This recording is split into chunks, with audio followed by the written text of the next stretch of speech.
namin, syempre. But, sa 8 years na yun, din na napapaisip ako, parang, may wakas ba talaga to? Matatapos ba talaga to? Kasi alam naman natin, ever since, hindi pa kami nagtatagal, alam namin na hindi permanent itong pinasok namin na industry. But, 8 years is good year. Tagal na. So maraming salamat, JT. Mahal ko kayo.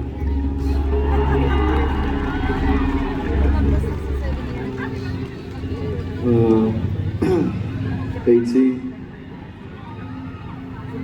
first of all, maraming salamat sa inyong lahat sa pag-intindi, sa sobrang haba ng pasensya ninyong lahat.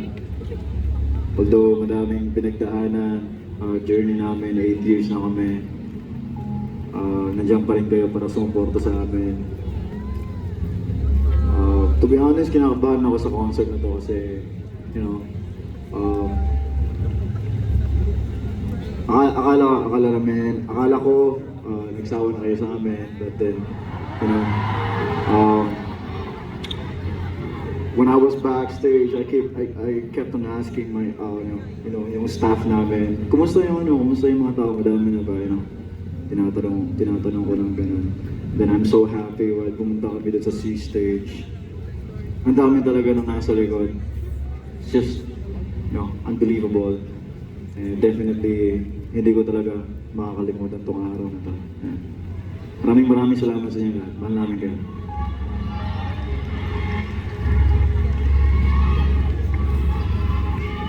Ang hirap naman mag-talk ng ganito kasi parang wala na bang ibang way para ma-deliver siya ng maayos kundi maging very emotional ka. And I think growing with SB19, yun yung na-try kong makontrol yung emotions ko. Pero I don't think kaya ko siyang makontrol tonight seeing you guys.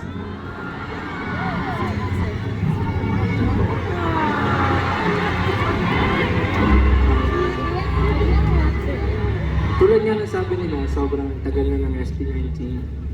And every time na may concert kami, lagi na po pasok na isip ko,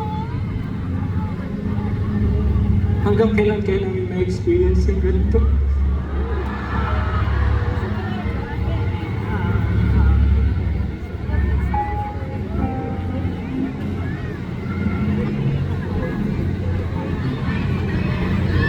Marami kaming kinakatakutan pero knowing na nandyan kayo sa amin, sobrang kampante kami na magiging okay lahat.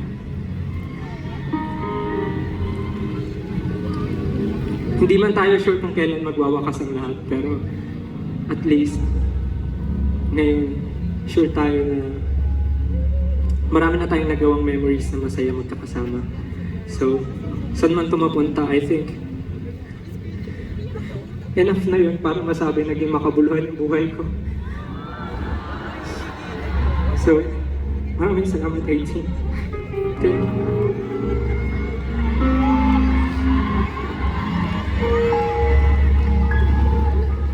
Totoo lang, hindi ko po alam ano sasabihin ko o nung pagpapaliwanag ang gagawin ko dahil sa mga nangyayari.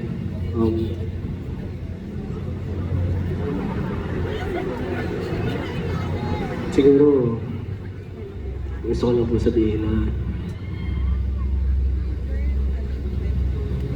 kayo siguro yung nagsilbing guide din natin. Ito yung naliligaw kami ng landas at hindi namin alam kung tama ba yung tinatahak namin. Bumabalik pa rin kami sa reason ba't kami lumalaban. Para saan ba talaga kami? Diba? Nagpapakapursige. Pero, oo, para sa'yo.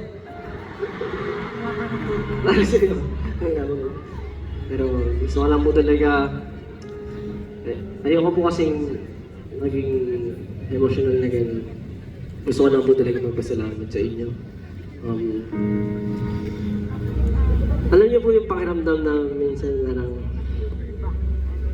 nasa loop ka. Minsan ang hirap magkaroon ulit ng pakiramdam dahil sobrang focus ka po sa ginagawa mo.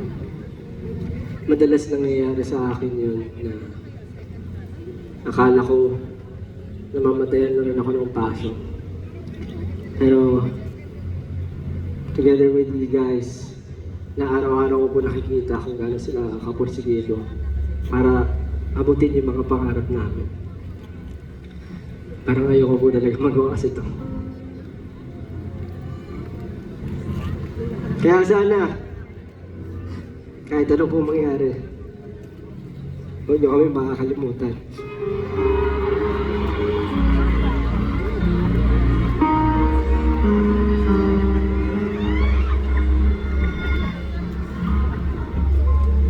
Pwede po ba ngayon gabi? Gusto ko lang po pasalamatan natin yung bawat isa.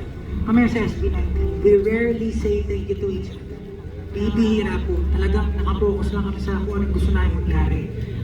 Even yung mga tao sa paligid namin, minsan nakakaligtaan na namin pasalamatan. Pero sa totoo lang, nag-umpisa sa pangarap namin. Pero hindi lang siya basta pangarap eh. Yung pangarap na salita parang kung iisipin mo, basta-basta siya, pero it's a very powerful word. It's a very, very powerful thing. Na kapag nagsama-sama yung pangarap, ng bawat isa, yung passion, yung energy, yung hard work, talagang out of this world yung nabubuo. Kita nyo ngayon, no? Meron tayong ganito, meron tayong samahan na di matitibag. Originally, trilogy lang yung gusto namin labas, pero habang tinitingnan ko yung album, parang ang pangit tingnan na tutuldukan mo lang. Kasi pag sinabi mo tuldok, tapos na eh. Di ba? And to be honest with you guys, nafe-feel ko rin yun sa amin kasi nga, sabi nga ni, sino ba yung nagsabi na tumatanda daw tayo? Tayo. Tama naman po yun. Pero hindi naman po doon natatapos ang pangarap. Hanggang nandyan po kayo na sumusuporta sa amin, yung mga tao na punong-puno ng passion na nandito, na bumubuo ng show para lang mabigyan kayo lahat ng napakagandang at pagmamalaki ng Pinoy na show. Magpapatuloy po kami. Pero yun, nabuo namin yung 1Z, yung pangarap, nanganganak, nagbubunga na panibago. And hopefully, together, yung mga pangarap natin magsama-sama para mayangat natin yung industry. So, nagpapasalamat po sa inyo. Kahit ito na yung wakas, hindi pa po dito tayo nagwawakas. And as much as we don't want this to end, yan nga po, dumating na tayo sa wakas. Para sa lahat ng sumama sa amin, mula simula, para sa ating lahat.